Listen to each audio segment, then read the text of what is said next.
Assalamualaikum warahmatullahi wabarakatuh. Perkenalkan, nama saya Amelia Kamalik dari Akuntansi D. Pertama-tama marilah kita panjatkan syukur atas kehadirat Tuhan Yang Maha Esa, atas segala rahmat dan bimbingannya sehingga kita masih dapat beraktivitas seperti biasanya. Di video ini saya akan menyampaikan beberapa hal tentang bagaimana warga negara menyikapi pandemi COVID-19. Hampir 90% negara-negara di dunia terkena COVID-19.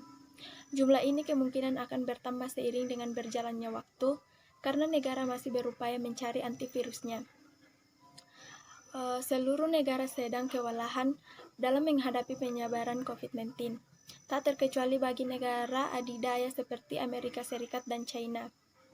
Kedua adidaya negara ini mengalami goncangan psikologi dengan jatuhnya korban jiwa dan kondisi ekonomi yang menurun. Virus COVID-19 dalam istilah kedokteran disebut 2019 novel coronavirus. COVID-19 merupakan jenis virus yang diidentifikasikan sebagai penyebab penyakit pada saluran pernapasan yang pertama kali terdeteksi muncul di kota Wuhan, China. Dikarenakan warga Wuhan tidak peduli terhadap penyebaran COVID-19 dan otoritas setempat tidak membuka informasi kepada publik, maka virus ini dengan cepat menjangkit warga. Sehingga pihak otoritas setempat memberlakukan kebijakan lockdown pada tanggal 23 Januari hingga keadaan membaik. Indonesia mulai menghadapi COVID-19.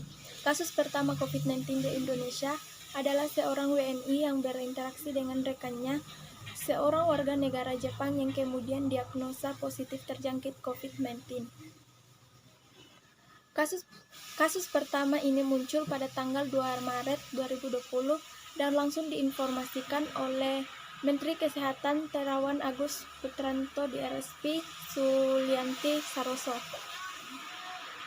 Setelah ini, kasus penyebaran COVID-19 terus berkembang hingga tanggal 25 Maret di Indonesia tercatat positif COVID-19 mencapai 790 orang dan korban meninggal dunia sebanyak 58 orang.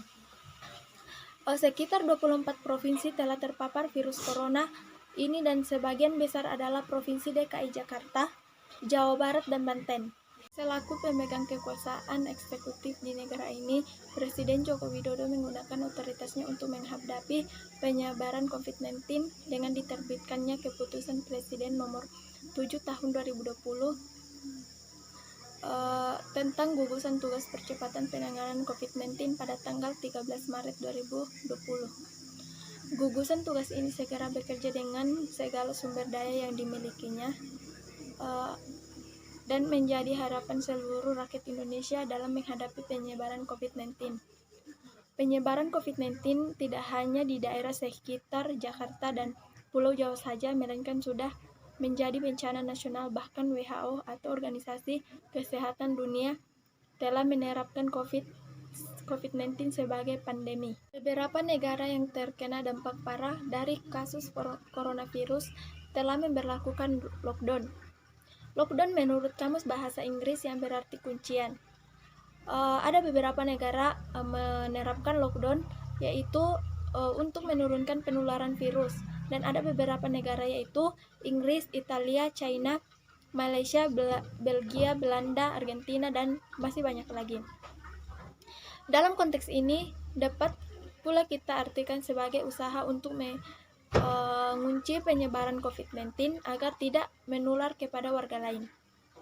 Kebijakan lockdown ini adalah sebuah kebijakan dalam keadaan darurat dan dikeluarkan oleh lembaga yang memiliki otoritas tinggi dalam sebuah status keadaan darurat wabah COVID-19 di Indonesia terhitung 90 hari sejak tanggal 29 Februari 2020 hingga 29 Mei 2020 yang ditetapkan melalui keputusan Kepala BNPB nomor 13A tahun 2020 tentang perpanjangan status keadaan tertentu darurat bencana wabah penyakit akibat virus corona di Indonesia. Hal ini kemudian memunculkan sederet kebijakan, edaran dan himbauan dari pemerintah baik di pusat maupun di daerah. Informasi terkait penanggulangan dan penyebab COVID-19 ini tersebar luas di berbagai media sosial, namun sayangnya diikuti pula oleh banyak informasi yang tidak valid atau hoax.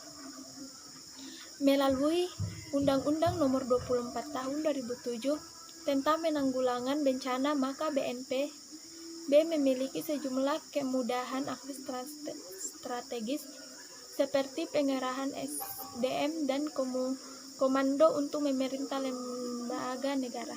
Salah satu himbauan pemerintah yang patut mendapat perhatian serius seluruh rakyat Indonesia adalah social distancing atau pembatasan sosial.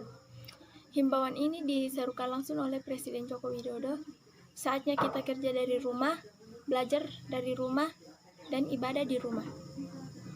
Himbauan ini menuntut adanya kesadaran warga untuk menjaga jarak dalam kerumunan, seperti menjaga jarak dari orang lain minimal 1 meter, tidak berpergian ke area publik seperti mal, bioskop, stadion, sekolah, tempat ibadah, gedung pemerintah, dan lain-lain. Dan juga menggunakan masker, tidak bersentuhan, rajin mencuci tangan, makan makanan yang bergizi, dan lain-lain. Himbauan social distancing ini kemudian menghasilkan kebijakan belajar dari rumah ditujukan kepada siswa dan mahasiswa.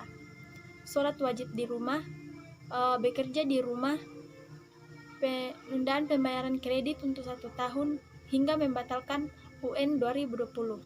Virus COVID-19 terus menebar ketakutan, sementara obatnya hingga saat ini belum ditemukan. Hal ini sangat mengkhawatirkan hingga menimbulkan kepanikan yang berlebihan dan dapat menurunkan imunitas tubuh. Mungkin ini saja yang dapat saya sampaikan di video ini. Kurang lebihnya mohon dimaafkan. Assalamualaikum warahmatullahi wabarakatuh.